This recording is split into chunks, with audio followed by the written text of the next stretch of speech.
अऊज़ुबिल्लाहि मिनश्शैतानिर्रजीम बिस्मिल्लाहिर्रहमानिर्रहीम। तमाम मुअज़्ज़ज़ सामीन, मोहतरम इस्लामी भाई और बहनों को शुजाबाद मैरिज क्लब की दुनिया में खुश आमदीद। वेलकम करता हूँ आप सबका। बिस्मिल्लाह से इब्तदा है मेरी, आप सब सदा खुश रहें, ये दुआ है मेरी। दोस्तों, बहनों, भाइयों और बुज़ुर्गों, आज के रिश्ते की तरफ जाने से पहले मैं आपसे गुजारिश करूंगा कि अगर आप हमारे चैनल पर न्यू हैं तो चैनल सब्सक्राइब करके हमारी 11,000 से अबव यूट्यूब फैमिली का हिस्सा बन जाइए और साथ में मौजूद बेल आइकन भी प्रेस कर लें। इसका फ़ायदा ये होगा कि हर आने वाली नई रिश्ते की डिटेल आप लोगों को बर वक्त मिल सकेगी और आप अगर शादी करना चाहते हैं तो आप फिर उस रिश्ते के लिए अप्लाई भी कर सकते हैं।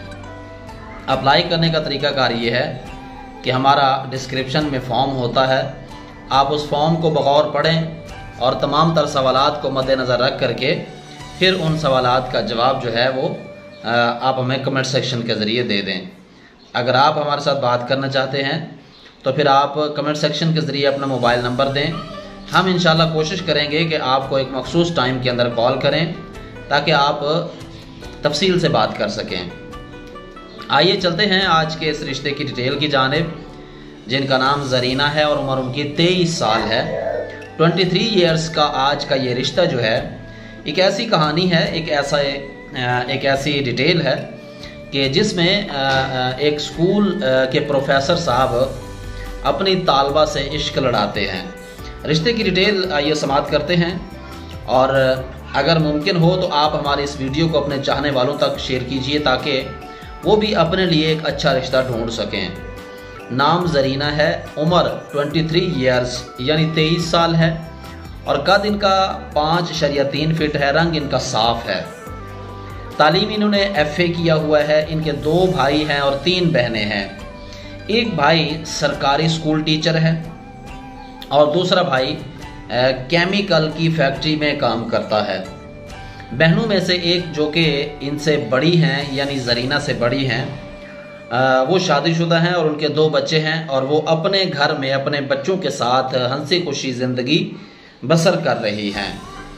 और इनका कहना है कि मेरी शादी आज से कोई 17 माह पहले हुई थी और शादी के 3 माह बाद मैंने मजबूरन खुला ले ली। मेरे वालिद जो कि आज से तकरीबन 4 साल पहले उनका इंतकाल हो गया था, वो इनकम टैक्स के महकमे में मुलाजिम थे। मेरी धूमधाम से शादी हुई मगर किसी के माथे पर नहीं लिखा होता कि वो कैसा इंसान है। जी बिल्कुल, इसमें कोई शक वाली बात नहीं है, किसी के माथे पर बिल्कुल नहीं लिखा होता, लेकिन फिर भी कुछ चाल चलन से, कुछ बैठने उठने के अंदाज से, कुछ गुफ्तगू के अंदाज से कुछ ना कुछ शख्सियत का अंदाज़ा ज़रूर लगाया जा सकता है।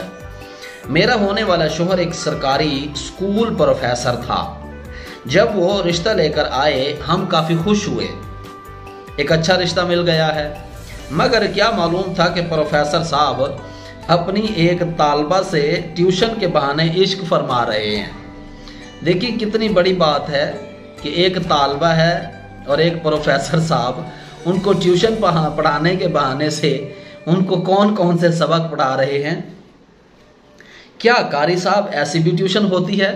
देखिए, मैं ऑन एयर इस वक्त आप मेरे चेहरे के तासुरात से अंदाज़ा लगा सकते हैं कि मुझे नहीं पता कि इस तरह की कोई ट्यूशन होती है या नहीं होती। ये उनका सवाल था। बहरहाल मैंने नोट किया है कि मैं समझता था कि इस सवाल को मैं ऑन एयर इसीलिए शेयर कर रहा हूँ कि जो है हमारे बहुत से ऐसे प्रोफेसर हजरात हैं, हमारे बहुत से ऐसे उलमा हजरात हैं, मुफ्तियान इकराम हजरात हैं जो कि ट्यूशन्स के बहाने इस तरह का जो सवाल है वो इस तरह के फरमा रहे होते हैं। बहरहाल उन्होंने ये सवाल पूछा है कि क्या कोई ऐसी भी ट्यूशन होती है। जी पता नहीं, मैंने तो आज तक ऐसी ट्यूशन नहीं पढ़ाई है। बहरहाल ऐसी ट्यूशन होती होगी, वो आप प्रोफेसर साहब से पूछ लेती तो बहुत अच्छा होता। दूसरी शादी जो कि प्रोफेसर साहब ने उस अपनी तालबा से करनी थी यानी कि शादी के 3 माह बाद प्रोफेसर साहब ने इसका बरबला इजहार किया अपनी बीवी के साथ कि मैंने दूसरी शादी उस तालबा से करनी है, मुझे इजाज़त दें। अब देखें, जो बंदा स्कूल या ट्यूशन्स के बहाने, आपकी तो शादी को 3 माह हुए लेकिन आपको बाद में पता चला, पता नहीं वो कितने अरसे से ट्यूशन के बहाने उनसे ये मामला फरमा रहे थे, तो कहती हैं कि मैंने इजाज़त नहीं दी। जाहिर सी बात है कि उन्होंने कहा कि मैं अपनी सौतन बर्दाश्त नहीं कर सकती थी, जिसकी वजह से मैंने इजाज़त नहीं दी, मैंने इनकार कर दिया। फिर कुछ अरसा बाद उसने यानी प्रोफेसर साहब ने मुझे तलाक की धमकी दी। मैंने सोच लिया कि यहाँ पर मेरा रहना जो है वो अब मुमकिन नहीं है शायद। तो जब प्रोफेसर साहब का जो है मूड तब्दील हुआ, उन्होंने बात बात पर इस तरह का सलूक शुरू कर दिया कि या तो वो मुझे तलाक देना चाहते हैं या मैं खुद घर छोड़ दूँ। तो मैंने फ़ैसला किया कि इज़्ज़त की ज़िंदगी जो है वो अगर एक दिन की हो तो बेहतर है 1000 साल की ग़ुलामी से। तो मैंने ये फ़ैसला किया कि मैं खुला ले लूँ। तो अनकरीब फिर तंग आकर के उनके सलूक से, प्रोफेसर साहब के सलूक से मैंने खुला ले ली। फिर खुला के बाद मैंने फ़ैसला किया कि अब कुछ अरसा हुआ है, फिर बारहा मैंने इस तरह चैनल्स देखे जो रिश्ते करवाते हैं, बारहा मैंने अपनी सहेलियों से भी कहा कि मेरा कहीं रिश्ता करवा दें। तो एक जानने वाले ने मुझे आपके चैनल के तवस्सुत से तारुफ़ करवाया कि ये चैनल वाले हैं, ये भाई भी रिश्ते करवाते हैं, आप इनकी वीडियोस देखें, अगर आपको लगे कि आप इस भाई को डिटेल देना चाहें तो फिर आप के साथ जो है ना इनका राब्ता हम करवा देंगे। तो जानने वाले किसी ने, यानी ज़रीना के किसी जानने वाले ने हमारे चैनल के साथ इनका राब्ता करवा दिया। तो इन्होंने कुछ अर्सा पहले हमें ये अपनी डिटेल से आगाह किया था। इनकी डिटेल में जो मुझे ज़बरदस्त किस्म का एक सवाल लगा, वो बात ऐसी थी कि मुझे बार बार, आप भी देख रहे थे कि मेरे इंप्रेशन किस तरह से हो रहे थे वीडियो के अनाउंसमेंट के तौर पर।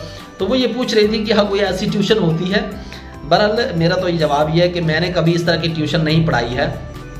बहरहाल होती होगी, कोई पढ़ाते हैं जो, तो वो उनसे आप पूछें। आपके प्रोफेसर साहब अगर इस तरह की ट्यूशन पढ़ाते रहे हैं तो आप उनसे पहले पूछ लेती। बहरहाल इंशाअल्लाह ताला मुझे उम्मीद है कि हमारे देखने वाले, सुनने वाले और जानने वाले इतने सियाने हैं और इतने अकल रखते हैं कि अल्हम्दुलिल्लाह वो बात को समझते हैं। और अगर आप अपने दिल में ज़रीना के लिए हमदर्दी रखते हैं तो आप इस रिश्ते के लिए अप्लाई कर सकते हैं। जी अल्हम्दुलिल्लाह से मैं अपनी बहन ज़रीना के लिए अपने दिल में हमदर्दी रखता हूँ। उनकी डिटेल नोट करके आपके साथ शेयर इसलिए की है ताकि उनको कोई अच्छा सा हम सफ़र मिल सके। इससे पहले कि मैं आपसे इजाज़त चाहूँ, आप हमारे YouTube फैमिली का हिस्सा बन जाइए ताकि आपको भी इसी तरह की लेटेस्ट वीडियो का नोटिफिकेशन भी मिलता रहे और आपको डिटेल्स मिलती रहें। इस वीडियो के तवज्जुह से मैं ये बताना चाहता हूँ कि हमारे एक भाई जिन्होंने अप्लाई किया था रिश्ते के हवाले से, उनका नाम है आसिफ। उनका नंबर जो है वो 0303 में शायद था, वो शुजाबाद से उनका ताल्लुक़ है। तो वो बार बार मुझसे मिलने का टाइम लेते रहे मगर मेरे पास कुछ तरह कोई ख़ास टाइम नहीं निकल सका है। बहरहाल मैं उनका नंबर ढूंढता रहा हूँ, कमेंट सेक्शन में भी मैंने नोट किया लेकिन नहीं मुझे मिला। बहरहाल वीडियो के तवज्जुह से उनको मेरा ये पैगाम है, अगर वो ये वीडियो देखते हैं और मेरा ये पैगाम सुनते हैं तो उनसे गुजारिश है कि वो मेरे साथ रब्ता करें, क्योंकि उन्होंने एक 2 रिश्तों के लिए अप्लाई किया था, उनकी सिलेक्शन हुई है। तो मैं उनको ये खुशखबरी देना चाहता हूँ कि उनकी सिलेक्शन हुई है, लेकिन उनका नंबर मुझे नहीं मिल रहा। मैंने नोट भी किया था, शायद मुझसे मिस्टेक हो गई, गलती की वजह से वो आगे पीछे हो गया। बहरहाल वीडियो के तवज्जुह से पैगाम है, आसिफ भाई शुजाबाद से हैं, अगर आप मेरी बात सुनते हैं तो मेरे साथ ज़रूर रब्ता कीजिएगा। जज़ाकल्लाह। अस्सलाम वालेकुम। आने वाली वीडियो तक के लिए अपना और अपने इर्द गिर्द के लोगों का, अपने हमसायों का ख्याल रखिएगा। अल्लाह निगहबान। अस्सलाम वालेकुम रहमतुल्लाहि व बरकातुहू।